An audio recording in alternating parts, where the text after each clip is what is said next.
Hello, everyone. It's Wednesday, November 12th, 2025, and this is your Appalachia Daily Update. Good morning, Murphy. Let's get started. Grab your coffee, and let's look at what's happening in our neck of the woods. Today on the update, we are tracking a major policy change at the Cherokee County Jail that happened after a guard's death. We'll also get you caught up on the official election results from right here in Murphy and over in Andrews. Plus, we've got a critical road closure in the Smokies and a look at which high school football teams are advancing in the playoffs. We begin in Cherokee County with a major development from the sheriff's office. As reported by the Cherokee Scout, the county jail has stopped accepting new federal inmates. This decision comes as a direct response to the recent death of a guard at the detention center. This move is likely to affect the county's budget, as housing federal inmates is a source of revenue. We will be following this story as more details emerge on the impacts of this new policy. And now for the results you've been waiting on. The municipal elections from last week are now finalized. Right here in Murphy, the town council will be welcoming 2 new members. The official results published yesterday confirm that Radford and Dickey have been elected to the council.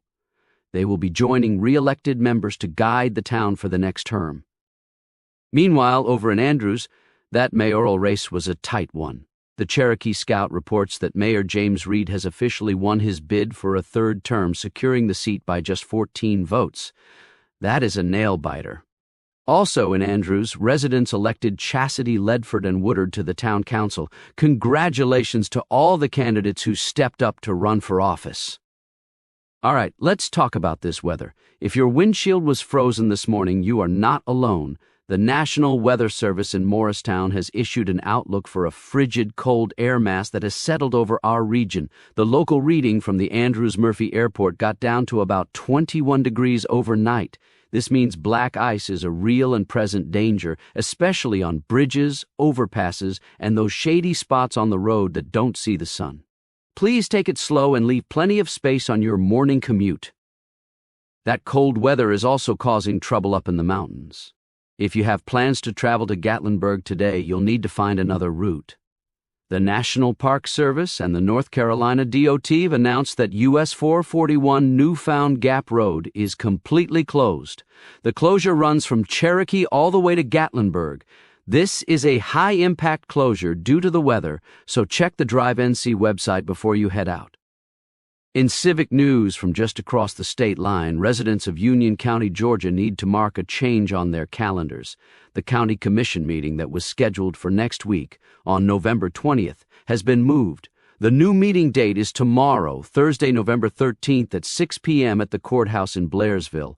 Officials say the change was due to a scheduling conflict. Back in Cherokee County, it was a busy day for local government on Monday. The Cherokee County Board of Health held its regular meeting. These meetings are where officials discuss public health metrics and policy for the county. On that same day, the Cherokee County Tourism Development Authority, or TDA, also met in Murphy. This is the group responsible for marketing our area to visitors. Their decisions impact local businesses, hotels, and restaurants. We'll keep an eye on any new initiatives that come out of that meeting. Now, for some Friday night lights. The first round of the state football playoffs is in the books. It was a great night for Hayesville. The Yellow Jackets advanced in the 1A bracket with a huge win, routing Highland Tech 41-7. Unfortunately, it was a heartbreaking end of the season for the Cherokee Braves, who lost a very close one to Albemarle, 21-15. The Murphy Bulldogs, who had a first-round bye, will now prepare to host.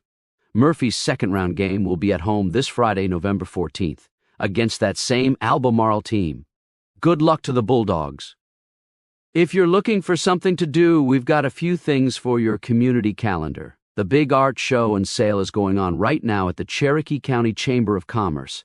This Thursday, November 13th, there's a community old-time jam. Then on Saturday, out in Blairsville, the Union County Farmers Market is hosting its Harvest Moon Festival from 3 to 7 p.m. Also on Saturday, you can find a painted holiday ornaments class here in Cherokee County. And looking ahead, our neighbors in Copper Hill, Tennessee are getting ready for their Light Up the Twin Cities event on November 28th. And we'll end today with a piece of good news from just up the road in Swain County. The Smoky Mountain Times shared a wonderful story about a local veteran. Thomas Hosier, an 80-year-old U.S. Army veteran, and his bride, Faye Haynes, were married at the Swain County Courthouse. Both are widowed, and their story is a beautiful reminder that it is truly never too late to find happiness. We wish them all the best. And that's the view from here for today. We'll see you tomorrow. If you found this newscast interesting or want to know how to be a part of it, contact us at podcasts, with an S, at Riverrun, that's all one word, .digital. There's no need to add .com. That's podcasts at riverrun.digital. Signing off for today. Take care of your neighbors, and they will take care of you.